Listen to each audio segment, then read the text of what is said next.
Bapak Ibu hadirin yang kami hormati, selanjutnya penyerahan dokumen persyaratan pencalonan dan dokumen persyaratan calon presiden dan wakil presiden oleh pimpinan gabungan partai politik pengusul kepada Ketua Komisi Pemilihan Umum. Hadirin dimohon berdiri.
Baik, kami ucapkan terima kasih. Selanjutnya hadirin disilakan untuk duduk kembali.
Baik, kami mengucapkan terima kasih. Ya, hadirin disilakan untuk duduk. Kembali di Breaking News TV One dan kami di studio juga sudah bersama dengan pakar gestur dan mikroekspresi Mbak Monika Kumalasari dan juga analis politik Mas Yunarto Wijaya. Selamat siang. Ya. Selamat siang Mbak Ana.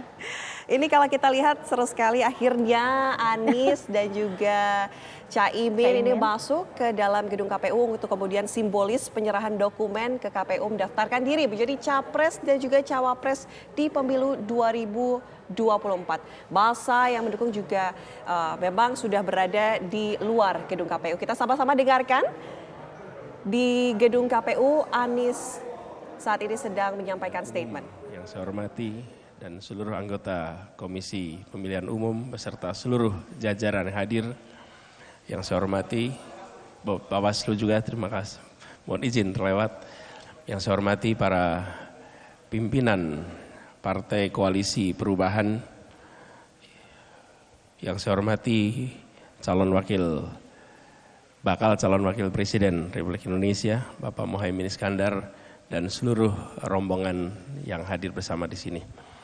Pertama, izinkan kami menyampaikan terima kasih, apresiasi kepada Komisi Pemilihan Umum dan Bawaslu yang telah berkenan untuk menerima kami pagi hari ini sesuai dengan apa yang kami harapkan untuk bisa mendaftar di hari pertama hari ini. Dan kami memang berencana bisa tiba jam 8. Tapi lalu lintas macet bukan hanya lalu lintas kendaraan rupanya, tapi lalu lintas orang juga macet. Karena itu mohon maaf kami datang agak terlambat. Tapi yang kedua, izinkan kami menyampaikan juga rasa syukur alhamdulillah bahwa selama beberapa waktu ini komunikasi arahan dari KPU khususnya kepada kita semua yang bekerja menyiapkan seluruh persyaratan berjalan dengan amat baik. Kami benar-benar menyampaikan terima kasih telah diberikan bimbingan sehingga pagi hari ini bisa membawa dokumen itu dengan lengkap. Seperti disampaikan tadi, ini adalah sebuah misi besar yang kami emban. Saya rasa semua yang bekerja di sini juga merasakan misi besar. Mudah-mudahan kita diberikan kemudahan di dalam mengemban amanat yang besar ini.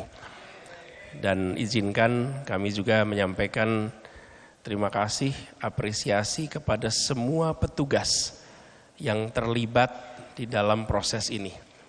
Yang di lapangan berpeluh, yang di lapangan membawa segala macam kebutuhan logistik, yang mereka mengamankan, yang mungkin mereka tak berada di dalam ruang-ruang ber-AC, tapi mereka bekerja memastikan bahwa proses pemilu, pilpres berjalan dengan baik. Sebelum ini semua dimulai, izinkan kami menyampaikan rasa hormat, rasa respek dan terima kasih kepada semua petugas-petugas itu. Dan kami berharap semoga di dalam perjalanan ke depan kami terus bisa mendapatkan bimbingan, memastikan bahwa seluruh ketentuan yang ada dipenuhi, dan kami berharap dan kami percaya di bawah kepemimpinan Bapak Ibu sekalian, insyaallah pilpres pemilu akan berjalan dengan tertib, rapi, jujur, adil, dan menghasilkan hasil yang nantinya kredibel di hadapan seluruh rakyat Indonesia.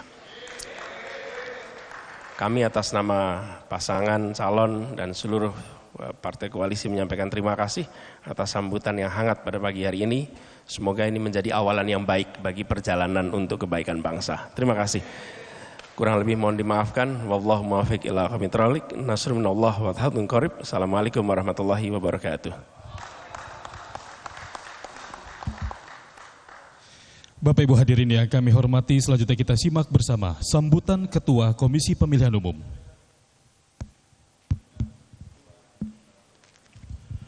Assalamualaikum warahmatullahi wabarakatuh. Yang kami hormati pimpinan partai politik, pimpinan Partai Nasdem, pimpinan PKB, dan juga pimpinan PKS. Yang kami hormati bakal pasangan calon presiden dan wakil presiden, kakak-kakak saya Mas Anies Baswedan, Mas Muhaimin. Yang saya hormati rekan-rekan para anggota KPU, hadir di sini Mas Idham Kholik, Mas Muhammad Afifuddin, Mbak Betty Epsilon Idrus, Mas Parsadana Harahap, Mas Agus Melas, Mas Yulianto Sudrajat, Pak Sekjen KPU beserta jajaran, sahabat-sahabat kami, mitra penyelenggara pemilu, ketua dan para anggota Bawaslu yang kami hormati, rekan-rekan media tentu saja. Pertama-tama marilah kita memanjatkan puji syukur kepada Allah SWT, Tuhan yang Maha Kuasa yang senantiasa melimpahkan rahmat dan nikmat kepada kita sekalian, terutama nikmat sihat dan afiat, sehingga pada hari ini kita dapat bertemu bersilaturahim dalam rangka pendaftaran bakal calon presiden dan wakil presiden dalam pemilu 2024. Kami ucapkan terima kasih atas kehadiran, koordinasi, kerjasama di antara kita, KPU dengan pimpinan partai politik yang bergabung dalam pengusulan atau pendaftaran bakal pasangan calon presiden, wakil presiden yang sudah kita lakukan sejak beberapa waktu yang lalu, dan puncaknya pada hari ini pada kegiatan pendaftaran bakal pasangan calon presiden dan wakil presiden. Tentu saja kita semua memahami bahwa dalam situasi pemilu pasti ada konflik, pasti ada kompetisi. Tapi yang harus kita sadari bersama-sama sebagaimana disampaikan oleh pimpinan Partai Nasdem tadi, kita semua dalam satu ikatan keluarga besar bangsa Indonesia yang harus kita jaga bersama-sama. Oleh karena itu nanti secara administratif yang kami terima ini nanti penilaiannya, ukurannya adalah lengkap atau belum lengkap, itu saja. Sekiranya nanti ada yang belum lengkap masih bisa dilengkapi, tapi sebelum sampai ke sini kan ada tim verifikasi helpdesk dengan LO, gabungan partai politik, sudah diperiksa dinyatakan lengkap, alhamdulillah. Nah setelah ini nanti kita memasuki tahapan verifikasi yang ukurannya adalah 2, apakah dokumennya benar atau belum, sah atau belum. Nah itu nanti ada kesempatan sekiranya dokumen dinyatakan belum benar atau belum sah, nanti ada kesempatan untuk pemeriksaan untuk dilakukan pelengkapan atau perbaikan.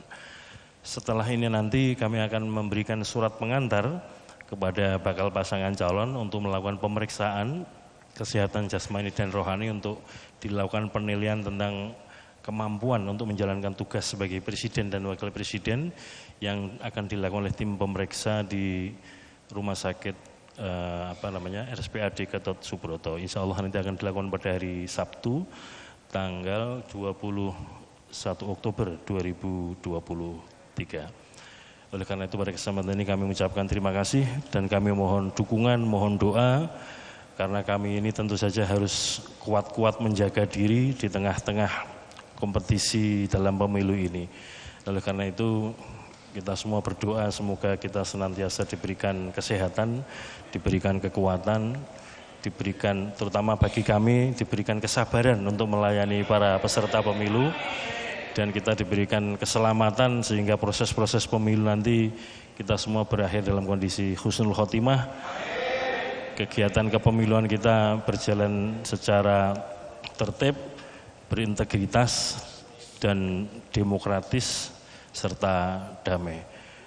Demikian yang dapat kami sampaikan. Semoga apa yang kita kerjakan ini memberikan kontribusi bagi perkembangan kepemiluan dan perkembangan demokrasi kita di Indonesia. Terima kasih. Mohon maaf sekiranya ada hal-hal yang kurang berkenan dalam layanan kami kepada pimpinan partai politik maupun kepada bakal pasangan calon. Terima kasih. Assalamualaikum warahmatullahi wabarakatuh.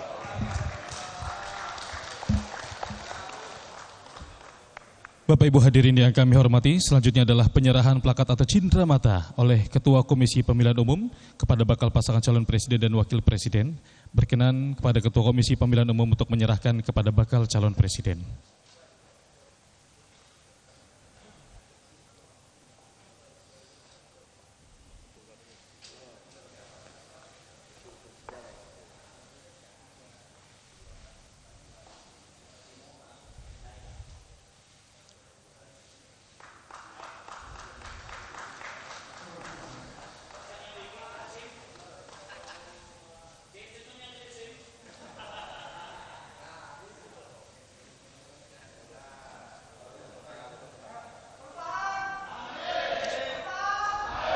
Baik, terima kasih.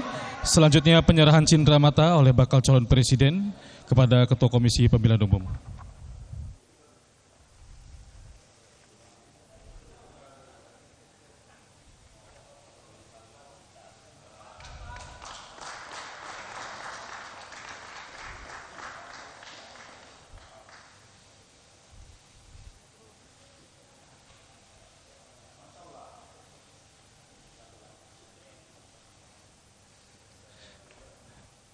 Baik, kami mengucapkan terima kasih. Selanjutnya kita langsungkan dengan sesi foto bersama. Kami mengundang menuju ke atas panggung Ketua, anggota dan juga Sekretaris Jenderal Komisi Pemilihan Umum, bakal pasangan calon presiden dan wakil presiden serta pimpinan partai politik untuk melakukan sesi foto bersama bersiap di atas panggung.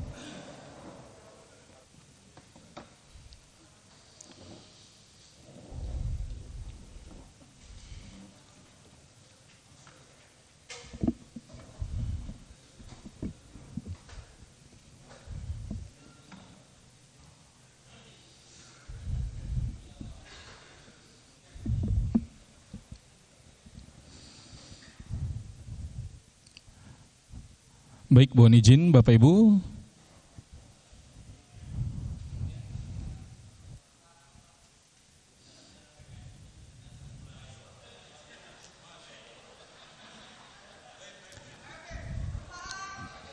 Kita akan fokus kamera, kita akan hitung mundur. 3, 2, 1.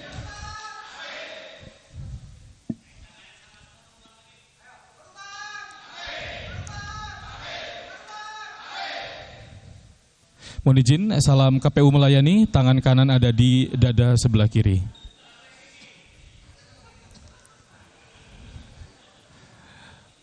Mohon izin Bapak Ibu, kita fokus ke kamera, kita akan hitung mundur.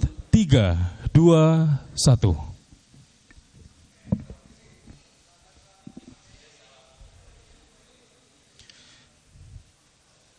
Baik, kami mengucapkan terima kasih. Selanjutnya bersiap untuk melangsungkan konferensi pers. Berkenan kepada bakal pasangan calon presiden dan wakil presiden beserta pimpinan partai politik untuk bisa menuju halaman kantor Komisi Pemilihan Umum. Akan bersama-sama kita langsungkan konferensi pers di tribun bawah halaman kantor Komisi Pemilihan Umum.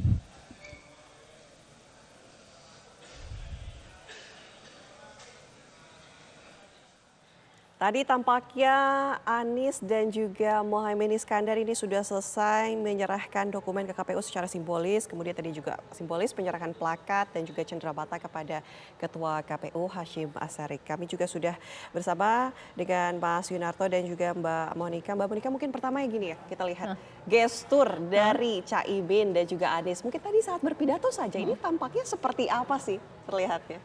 Ya, kalau saya mengamati dari gestur kali ini, ya, ini adalah merupakan pasangan yang santai aja, artinya tidak ada beban, ya, ketika menampakkan dirinya di muka publik.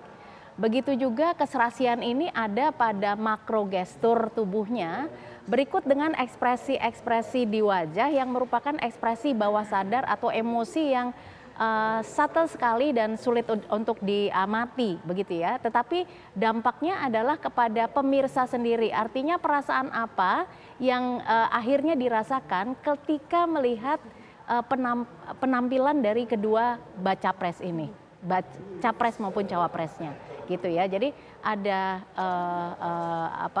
spontanitas saja, tidak ada beban, terus kemudian juga santai ya. Artinya hal ini memang sudah mereka persiapkan gitu ya, dan juga tidak ada drama-drama yang menyertai di akhir dari masa pendaftaran ini begitu. Kalau kita lihat saja ini turun tangga, tampak Surya Paloh didampingi Mohaimin Iskandar jalan lebih dulu dibandingkan dengan Anies Baswedan. Adakah mungkin arti khusus nih? Nah, masalahnya adalah kita tidak tahu pada saat itu mereka sedang berbincang mengenai apa gitu ya. Jadi bukan arti ini tidak mengindikasikan bahwa seseorang lebih dominan atau powerful dan sebagainya, tetapi tergantung lagi kepada konteks yang pada saat itu sedang menarik untuk dibicarakan oleh Pak Surya Paloh dengan Caimin. Oke, kita sama-sama juga saksikan saat ini sudah tiba di podium dan akan memberikan statement langsung dari halaman gedung KPU RI Jakarta Pusat. Kita sama-sama saksikan pemirsa.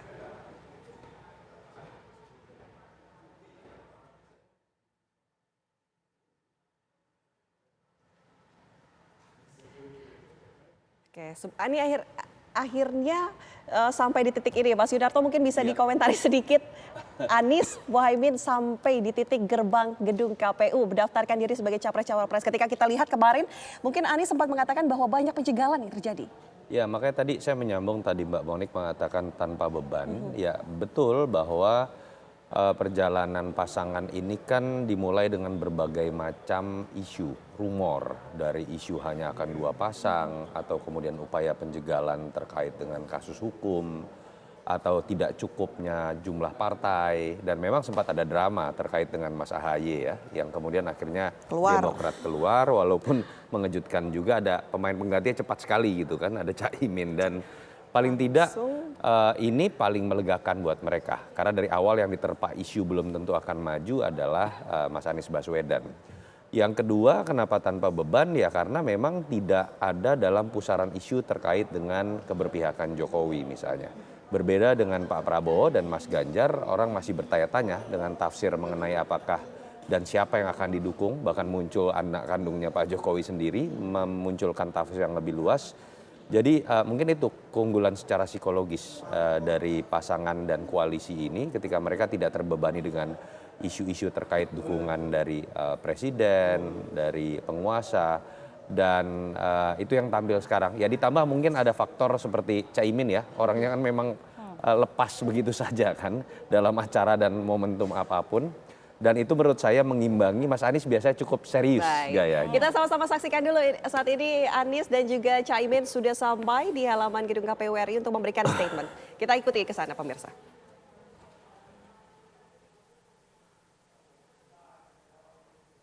Terima kasih kepada Komisi Pemilihan Umum yang telah menyambut, membantu menyiapkan proses pendaftaran pagi ini sehingga berjalan dengan amat lancar. Sebuah awalan yang sangat baik yang menggambarkan kinerja profesional dari KPU kita sekarang ini. Dan kami percaya bahwa KPU akan melakukan proses verifikasi hingga nanti pelaksanaan juga dengan profesional, dan itu menjadi satu awalan terlaksananya pemilu yang aman, damai, tenang, teduh. Dan bagi semua kita yang terlibat dalam proses pemilu ini, kita jaga suasana persatuan, suasana kebersamaan, pikiran, gagasan boleh berbeda, tapi kita sesungguhnya adalah satu bangsa, satu negara dengan satu tujuan. Itu yang kita ingin jaga sama-sama. Jadi itu spiritnya. Ada lagi?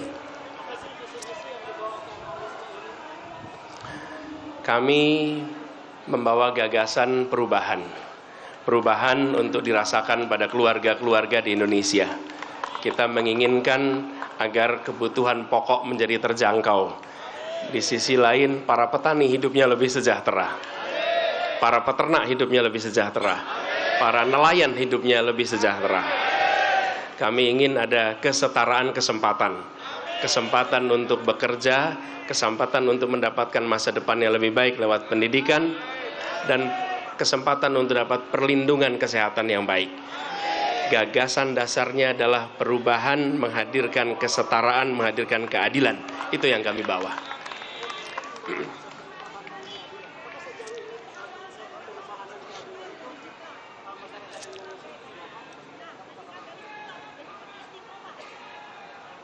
Gimana, maaf Bu, bisa diulang?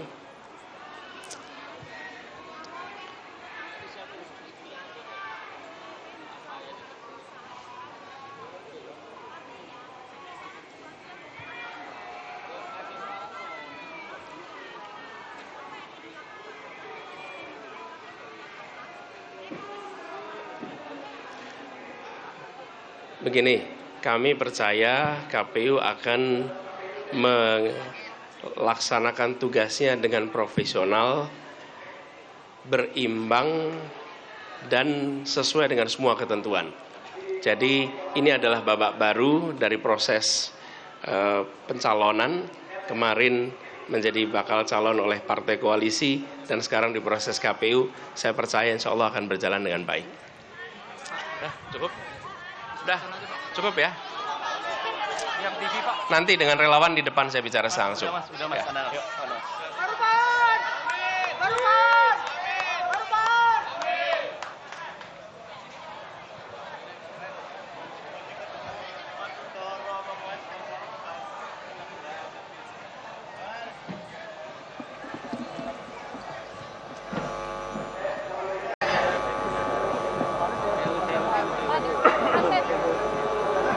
Anies, bagaimana proses?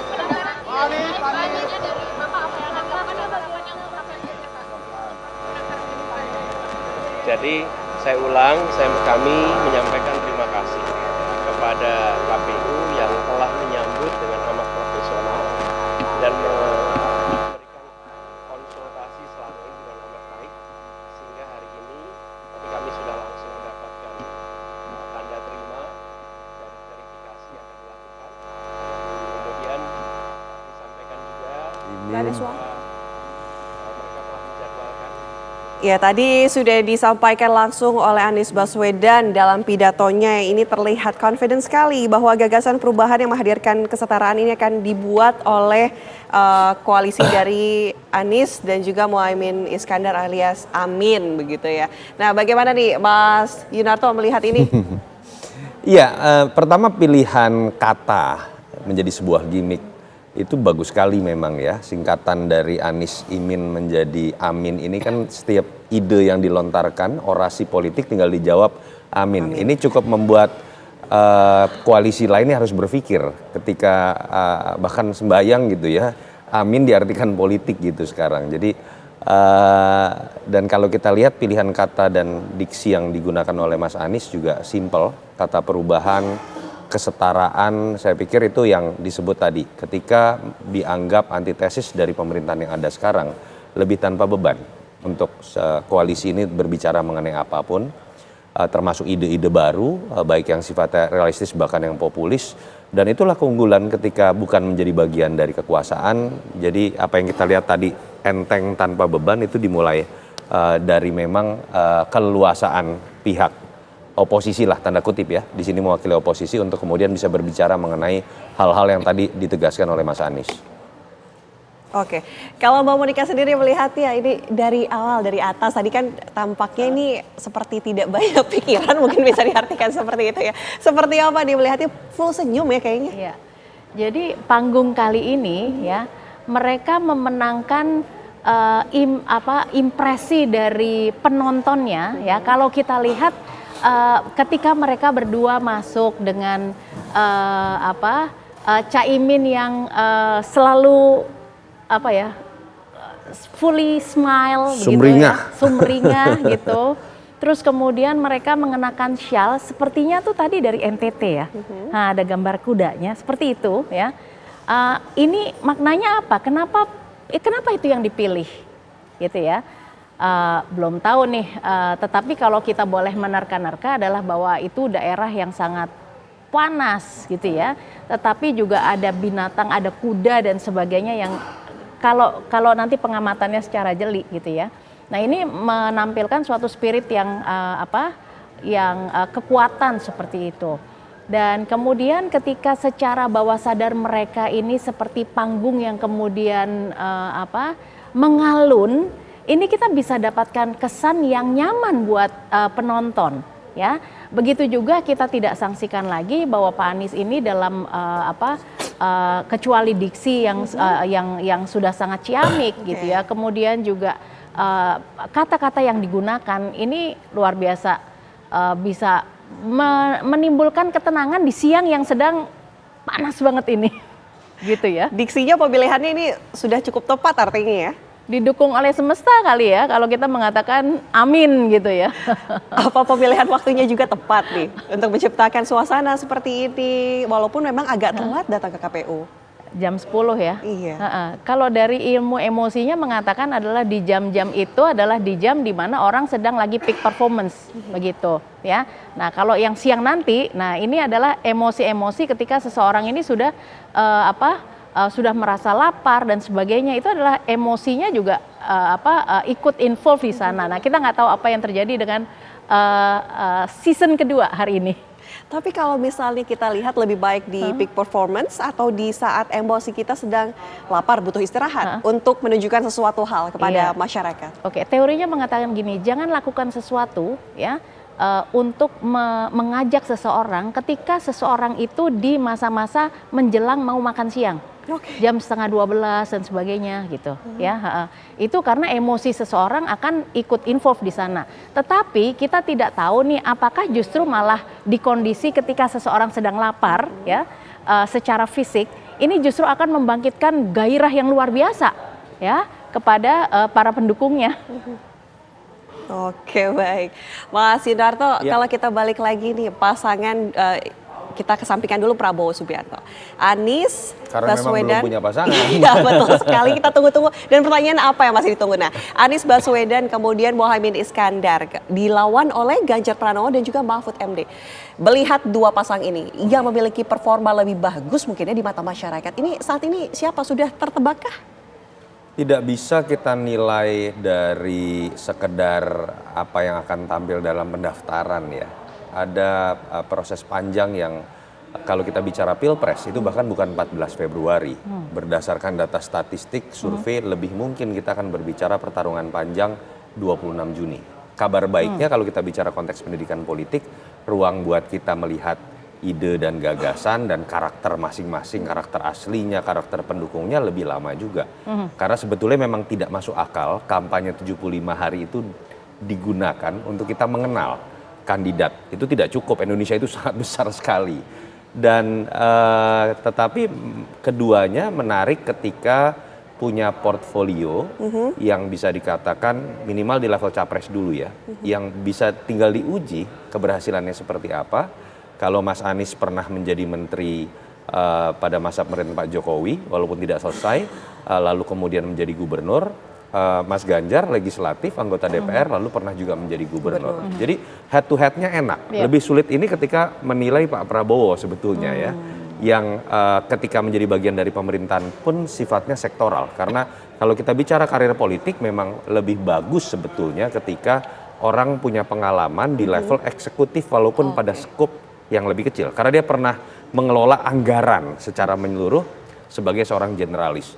Dan ketika bicara mengenai cawapres pun paling tidak dari dua sosok ini punya latar belakang yang sama. Kekuatan dari sisi geografis atau latar belakang sebagai sama-sama santri tentu saja ini memberikan warna yang bisa dikatakan mirip-mirip ya. Walaupun Prof. Mahfud mungkin dalam konteks secara teknokratis lebih unggul dibanding Caimin karena lengkap pernah yudikatif, eksekutif, dan juga eksekutif 2 kali, bahkan pernah juga menjadi anggota legislatif, pernah juga menjadi ketua MK. Jadi kalau mau dilihat dari nama-nama yang muncul, katakanlah nanti akan ada 6 orang capres-cawapres, sebenarnya Prof. Mahfud yang paling paripurna dari sisi pengalaman. Nah itu yang menurut saya, moga-moga kita tidak berhenti sampai level, oh latar belakangnya sama-sama NU, siapa yang lebih kuat gitu. Ini kan kita bicara mengenai pertarungan internal NU misalnya kan. Saya lebih berharap pada akhirnya pertarungannya kemudian kita masuk dalam level yang lebih kualitatif. Lalu siapa yang lebih bisa kerja, lalu siapa yang bisa memberikan gambar Indonesia secara lebih baik, sehingga kemudian simbolisasi latar belakang ini tidak berhenti sampai simbol ideologi tok, tapi ideologi yang bisa bekerja. Itu yang menurut saya harus kita uji dari capres, cawapres dari 3 pasangan ini. Oke, katakanlah Prabowo yang tidak memiliki mungkin background Belum. seperti belum. Saya pikir pasangan. Tidak memiliki background seperti Ganjar dan juga Anies ya. Ini, tapi mungkin artinya yang kalau tadi menyimak Setom katakan bahwa artinya kemampuan ataupun kelebihan yang dimiliki Prabowo apa karena hanya pernah menjadi calon presiden selama 2 periode, 2 kali walaupun gagal? 3 kali sebetulnya, okay. Karena 2009 pernah menjadi cawapres. Ya, dan kalau berbicara dalam konteks kekuatan elektoral, itu memang variabel utama penopang kekuatan Pak Prabowo kenapa dia masih tinggi elektabilitasnya. Investasi elektoralnya 3 pemilu. Artinya kan dia sudah 3 kali menyapa seluruh Indonesia. Tim sesnya pernah 3 kali menyapa masyarakat seluruh Indonesia. Itu sebuah infrastruktur politik. Tetapi kekurangannya tadi Pak Prabowo belum pernah masuk dalam ujian menjadi presiden entah di level nasional atau di level daerah. Mengelola anggaran tadi ya? Sifatnya masih dalam konteks secara sektoral, itu pun memang yang kita dari dulu tahu, ya kalau Pak Prabowo memang di bidang pertahanan. Pertanyaan selanjutnya kan apakah ketika dari seorang spesialis menjadi seorang generalis, di situ ada kekuatan atau tidak, itu yang kemudian memunculkan praduga-praduga kayaknya kok nggak pede, makanya berusaha nempel Pak Jokowi, termasuk akhirnya muncul sekarang pertanyaan yang paling ditunggu publik, apakah akan merangkul anak kandungnya Pak Jokowi atau tidak. Tapi bagaimana melihatnya, apa kemudian akan akhirnya merangkul anak Presiden Jokowi, Gibran, udah langsung saja sebut Gibran raka buming raka nih. Siapa tahu Kaisang tiba-tiba berubah. MK saja sudah meloloskan nih. MK sudah meloloskan, memudahkan langkah ketika seseorang belum menjabat 40 tahun tapi sudah menjadi seorang kepala daerah nih. Gimana nih? Ya pertama begini, ketika kalau saya berspekulasi ya, saya masih merasa Mas Gibran tetap ada top of the list dari yang diinginkan oleh Pak Prabowo. Minimal kalau kita baca rentetan statement-statement Pak Prabowo dan gaya berpolitiknya memang semenjak awal tahun ini itu ingin melekatkan dirinya sekali dengan Pak Jokowi. Sehingga nama-nama seperti Ibu Khofifah mulai menghilang saat itu, Erick Thohir menguat tapi mulai menghilang. Dan ya kita tidak bisa lepaskan dalam gerakan-gerakan politik yang mulai munculkan relawan Gibran, billboard dengan gambar Gibran, tiba-tiba ada keputusan hukum yang menopang itu. Ini kan yang sulit untuk tidak kita lihat sebagai sebuah skenario dari pihak tertentu, ya katakanlah Pak Prabowo atau Pak Jokowi kalau mau jadi tertuduhnya ya. Nah apakah ini sebuah kelebihan dalam alam demokrasi yang modern? Tidak. Ini sebuah kelemahan menurut saya, menunjukkan ketidakpercayaan diri seorang Prabowo yang harusnya paling percaya diri dari sisi pengalaman, usia, pernah ikut beberapa kali dalam konteks pilpres, sehingga ketika bicara pertanyaannya kalau betul-betul merangkul Gibran, apakah akan menguntungkan atau merugikan secara elektoral? Pertama yang berpotensi untuk keluar secara elektoral adalah basis-basis di daerah dan segmen yang masih memilih Pak Prabowo, tapi cenderung sebetulnya kritis terhadap Pak Jokowi, itu akan dengan mudah kecewa.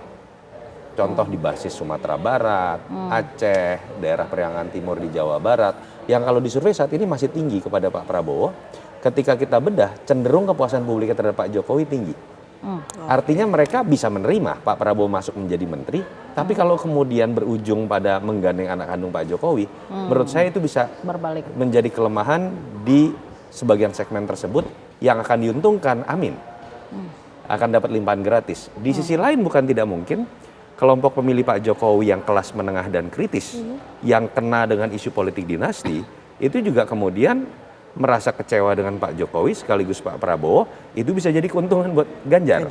Itu yang menurut saya tindakan yang berlebihan melekatkan dirinya pada Pak Jokowi yang tadinya bisa menjadi kekuatan malah berpotensi menjadi liabilities. Ini menarik nih, Mbak Monik bisa komentari nih mengenai karakteristik sendiri. Tadi sudah disinggung sedikit mengenai karakteristik dari para Pak Prabowo, gini, apakah tidak confidence, tidak percaya diri? Itu seperti apa menilainya sejauh ini ya kita lihat?